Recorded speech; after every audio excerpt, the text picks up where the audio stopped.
सच है, जीवन में कोई किसी का नहीं है। आज भी भारत में लाखों ऐसे घर हैं जिनके घर पर ठीक से उजाला नहीं होता, जिनके घर पर आज भी भोजन नहीं बनता, भूखे सो जाते हैं। त्योहार आता है तो आज भी ऐसे ही सो जाते हैं। हमने अपनी जिंदगी में बड़ा करीब से देखा, अपनों को परायों को बड़ा करीब से, बहुत नजदीक से देखा।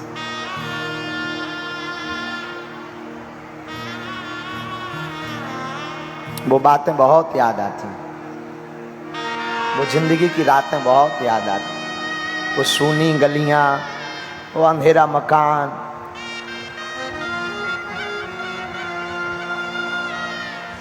बड़े याद आते। तब हम अपने बचपन काल में जहां रहते थे,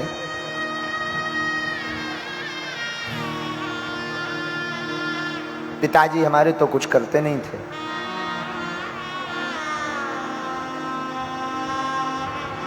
आठ साल तक हमने अपने गांव में भिक्षा मांग करके पेट पाला है। 8 वर्ष तक। और आज भी हमें याद है, भूला नहीं है।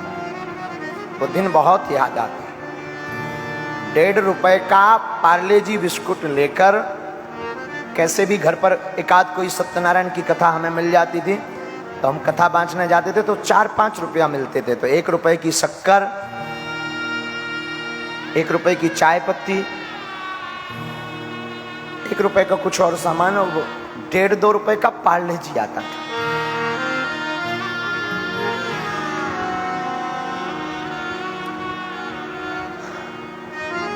लाते थे हम, भाई और बहन, छोटी हमारी बहन, खाते थे तीनों बैठकर, क्योंकि कई बार आटा तो होता नहीं था घर पर, भोजन तो बनते नहीं थे।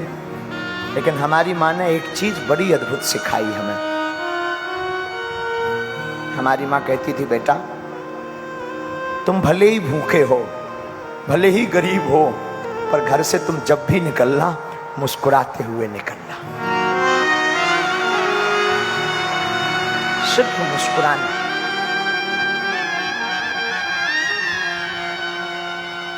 बस आज भी हमें वो दिन याद हैं। 8 साल की यात्रा में अनेक बार ऐसे दिन आए जब लोग हमारे पिताजी का निमंत्रण के कार्ड पर नाम नहीं लिखते थे, क्योंकि हम कुछ नहीं दे सकते थे, क्योंकि हम अमीर नहीं थे। संसार ने तो बाहें छोड़ दी थी, संसार ने तो स्वीकार नहीं किया। पर धन्य है हमारे हनुमान जी, जब से पकड़ा तब से ऐसा कोई दिन नहीं जिस दिन कार्ड न आए।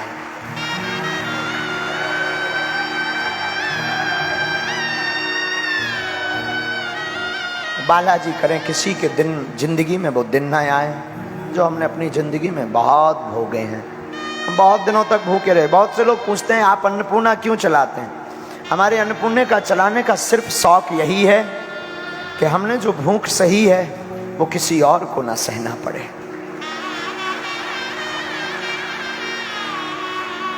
हमारी माँ अद्भुत थी, अद्भुत है, अद्भुत। आज भी हमारी माँ, कोसों दूर रहते हैं और माँ के हमेशा नजदीक रहते हैं। सच में हमें अपनी जिंदगी में जो माँ ने सिखाया ना, वो किसी ने नहीं सिखाया। बहुत। आज भी कई बार, अभी भी हम कई बार बहुत थक जाते हैं, बहुत श्रम हो जाता, शरीर में बहुत थकावट हो जाती, बहुत बताते नहीं लोगों को, पर ऐसे ही बहुत श्रम हो जाता।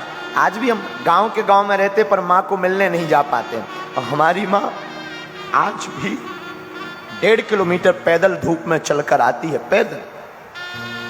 और आज भी वो जब भी नजदीक आती है पूरी थकावट मिट जाती है। नाम है तो बदनाम भी होते रहते हैं, बीच बीच में कई बार बड़े बड़े संकट आते हैं। तो गुरुजी तो हमारे मार्गदर्शक हैं ही हैं, बालाजी तो हमारे साथ ही हैं, तो गम नहीं रहता, हमेशा मुस्कुराते रहते, जो होगा देखा जाएगा।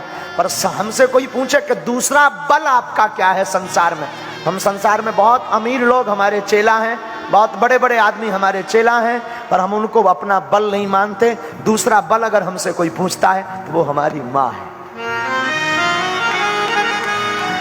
हमारी माँ जब भी आती, एक तो वो कुछ देखती नहीं, और अगर कभी टीवी में बड़ी न्यूज़ें चल जावे, कोई बड़ा हम उपद्रव बोल दें, कोई ऐसा बयान दे दें, तब माँ देखे भी तो माँ के शब्द बहुत ऊंचे होते थे, बेटा चिंता मत करो, विपत्ति तो भगवान राम पर भी आई, लेकिन उन्होंने भी मुस्कुरा कर सही, तू चिंता मत करना, मैं हूं।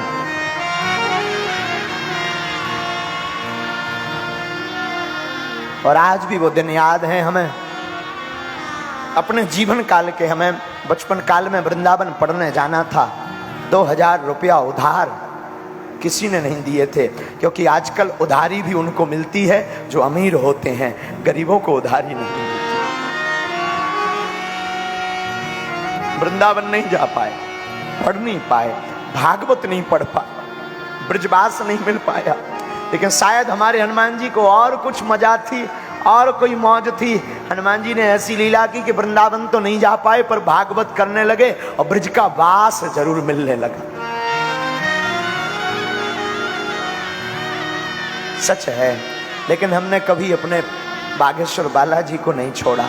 उनका परिणाम, उनकी कृपा ऐसी है कि आज आपके बीच में हम बैठकर कुछ बोलने लायक हैं। हम फिर कहेंगे, तुम अमीरों की बेटियों के विवाह में जा पाओ या ना जा पाओ, तुम अमीरों के साथ खड़े हो पाओ या ना हो पाओ, पर मैं प्रार्थना करूंगा आज की कथा में उनकी बेटियों के विवाह में जरूर जाना जिनकी क्षमता 2 रुपयों की हो।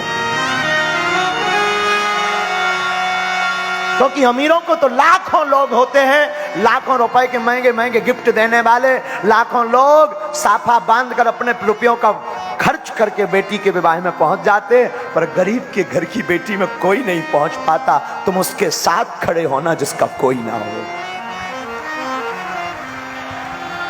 अगर जीवन में कुछ बड़ा बनना है तो, और ये हम कोई तुम्हें पुराण या उपदेश या कोई दार्शनिक बात नहीं बता रहे हैं, हम अपने जीवन का निज अनुभव बता रहे हैं कि हम आज भी एक घड़ी पद वाले को या अमीर वाले को इग्नोर कर देते हैं, पर आज भी एक घड़ी हमसे वो आत्मा कभी दूर नहीं होती जिसका कोई नहीं होता।